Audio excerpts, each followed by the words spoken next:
атын жері Каршаякканың Бостаны деген жеріндеміз қазір.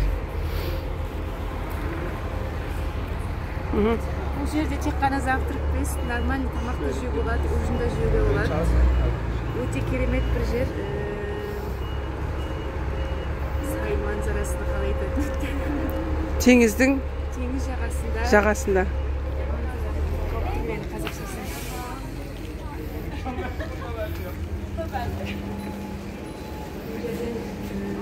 Мороженое жеуге болады.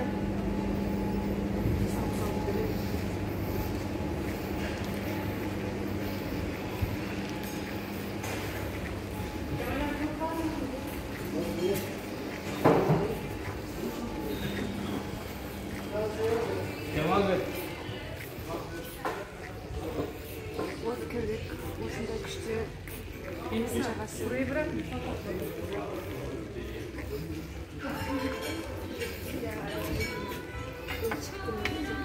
Çektiniz mi? Ne var ki? Gibi yiyorlarsın. Bak öküz gibi yiyor demezsen hatırım kalır ha. Tamam mı? Evet. Ya. Бізге завтрак келді. Бәрін көрсетейін. Фригель, тұнығы деген турецкий пататес бөрегі деген нәрсе. Ішіне сыр картошка салуыңызға болады. Мынаған сөз деп айтамыз. Біздің салат болғанда түріктер оны завтракқа жейді. Но баклажанмен бір нәрсе жейтін. И оливки. Оливки тоже завтракқа жақсы көреді түріктер.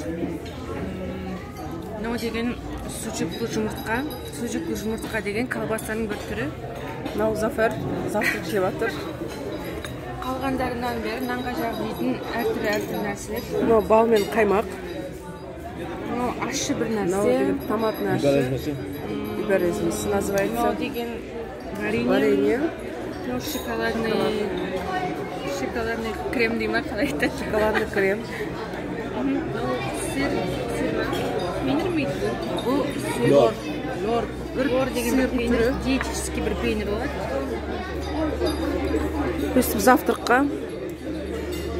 Сенің алдында жасты Тоже оливки. Duran da senin.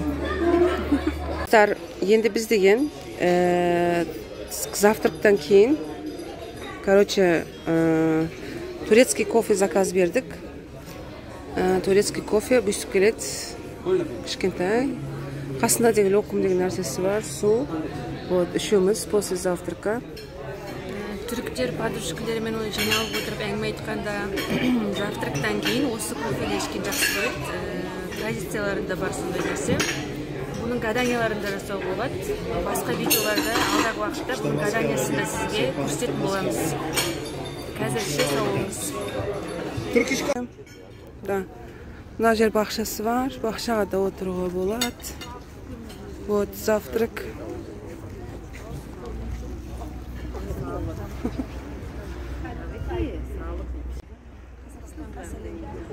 Kazakistan'a selam. Selin, sen de ayıt bakayım. Selin sen de de. Selin sen de maskeye selam de.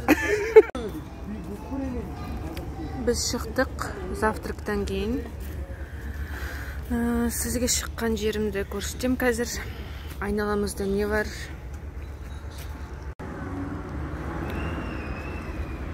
Шыққан жерімізде автобустар бар. Мында автобустарда карточка басып кіресің. Мында кондуктор деген нәрсе жоқ. Карточканың ішіне ақша толтырасында. Автобустың специальный карточкасы. Сонымен автобусқа кіреміз. Таксилер де қана осындай сары болады. Қалған мысалы біздің Қазақстандағыдай жолдан любой машинаны тоқтатып такси қылып қолдануға болмайтын мына жақта.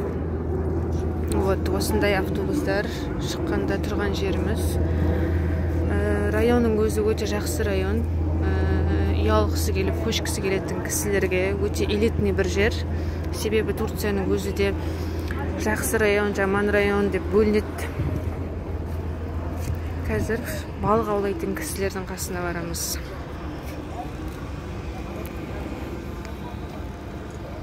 Sizin ikinizi birden böyle ensenizden tutarıp kedi gibi yürütürüm abi. Evet. Bu taraftan gölgeden. Hadi ya. Nostalji yaşadı mı? Мынау аяқ киім тазалап сүртіп беретін және де тазалап беретін кісі. Аяқ киімді киіп тұрасың, тазалап жуып береді. Мына жерде балық аулайтын кісілер. Мынау өздерінің қайықтары болады көбінесе. Балық аулауды жақсы көретін кісілер кішігірім қайық сатып алып, тап осылай. Kayıkçılar hakkında bilgi versene biraz ya. Çevireyim. Kayıkçılar kayıkçı gibi olur. Öyle değil ya. Biraz daha güzel bir şey. Mene hoş yerde hoca. Burada kiralanıyor mu bunlar? Hayır. Burada kiralanmıyor. Burada sadece tekneyle balığına çıkanlar var. Balığa çıkanlar var. Kendi tekneleri. Tabii kendi tekneleri. Kendilerini mi balık avlıyorlar? Evet, kendileri balık. Satmıyorlar. Ondan sonra Өздерінің жерлері екен мыналар. Өздерінің сатып алған жерлері мына кісілер вот. Ашылады өстіп теңізге. Кейбір сөздерім түркше қазақша араласып тұр. Түсінесіз деп ойлаймын, сол үшін кілең осындай жерлер. Мысалы бір кісі балық аулағысы келсе, осыны алып барады балық аулауға. Қарсыңызда тұрған үлкен корабльдің ішінде ресторан бар. Кафе-ресторан болады оның ішінде. Осындай жер. Кейбір кісілер мында достарымен келіп пиво, рак ішеді. Рак дегеніміз бұл. Міне балықшылардың бәрі манағы жерден бастап осы жерге дейін ұзап жатыр. Кілең өзінің нелері бұл, қайықтары. Selamünaleyküm. Dayı rast gelsin. Elektronikski деп айтам ба, моторлы. Dragana yapıyor yavrum. Nasıl bu sene? Körfez nasıl dayı? Ne gibi? Balık durumu nasıl bu sene? Berbat. Yok değil mi? Bir gün var, iki gün yok. O şey yokken düzen yok. Düzen yok hiç. Ne yapalım? Foça da aynı. Aynen öyle. Foça da aynı ama bu sismik hareket. Мынау біздің Ататүріктің ескерткіші көп жерде бар.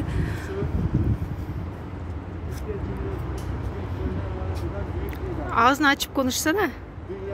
Ağzını açıp konuş. Ağzını açıp konuş, duyulmuyor. Sesin gelmiyor da. Evet. Cumhuriyetin kurucusu büyük lider Mustafa Kemal Atatürk. Cumhuriyeti Türk gençlerine emanet eden bir lider, dünyanın tanıdığı bir lider ve dünyada eşi benzeri olmayan tek bir lider. Bu konumda İzmir'de bırakmış olduğu Cumhuriyete sahip çıkarak onun önderliğinde Cumhuriyeti yaşatan ender şehirlerden bir tanesi.